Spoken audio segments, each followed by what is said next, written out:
एक बार जब उनको और दूसरे दलितों को पूजा करने के जुर्म में काशी नरेश के द्वारा उनके दरबार में कुछ ब्राह्मणों की शिकायत पर बुलाया गया था, तो यही वो व्यक्ति थे जिन्होंने सभी गैरजरूरी धार्मिक संस्कारों को हटाने के द्वारा पूजा की प्रक्रिया को आसान बना दिया।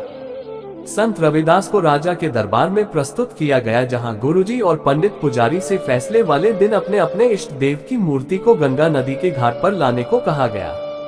राजा ने ये घोषणा की कि अगर किसी एक की मूर्ति नदी में तैरेगी तो वो सच्चा पुजारी होगा, अन्यथा झूठा होगा। दोनों गंगा नदी के किनारे घाट पर पहुंचे और राजा की घोषणा के अनुसार कार्य करने लगे।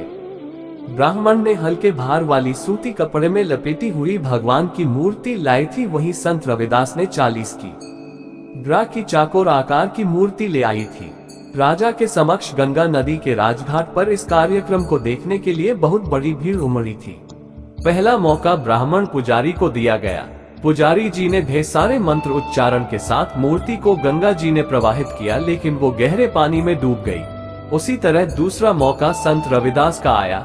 गुरु जी ने मूर्ति को अपने कंधों पर लिया और शिष्टता के साथ उसे पानी में रख दिया, जो कि पानी की सतह पर तैरने लगा। इस प्रक्रिया के खत्म होने के बाद ये फैसला हुआ कि ब्राह्मण झूठा पुजारी था और गुरु रविदास सच्चे भक्त थे। दलितों को पूजा के लिए मिले अधिकार से खुश होकर सभी लोग उनके पांव को स्पर्श करने लगे। तब से काशी नरेश और दूसरे लोग जो कि गुरु जी के खिलाफ थे, अब उनका सम्मान और अनुसरण करने लगे। उस खास खुशी के और विजयी पल को दरबार की दीवारों पर भविष्य के लिए सुनहरे अक्षरों से लिख दिया गया। संत रविदास को कुष्ठ रोग को ठीक करने के लिए प्राकृतिक शक्ति मिली हुई थी। समाज में उनकी महान प्राकृतिक शक्तियों से भरी गजब की क्रिया के बाद ईश्वर के प्रति उनकी सच्चाई से प्रभावित होकर हर जाति और धर्म के लोगों पर उनका प्रभाव पड़ा और सभी गुरु जी के मजबूत विद्यार्थी, अनुयायी और भक्त बन गए।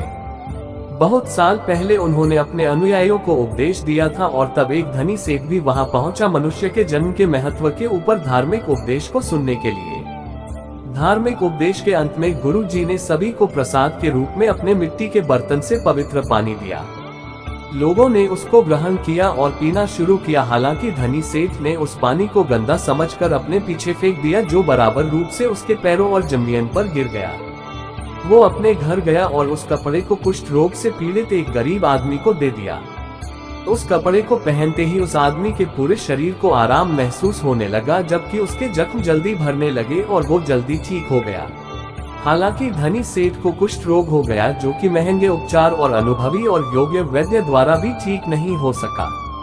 उसकी स्थिति दिनों दिन बिगड़ती चली गई। तब उसे अपनी गलतियों का एहसास हुआ और वो गुरु जी के पास माफी मांगने के लिए गया और जख्मों को ठीक करने के लिए गुरु जी से वो पवित्र जल प्राप्त किया।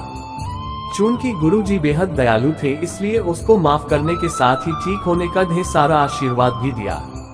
अंततः वो धनी सेठ और उसका पूरा परिवार संत रविदास का भक्त हो गया।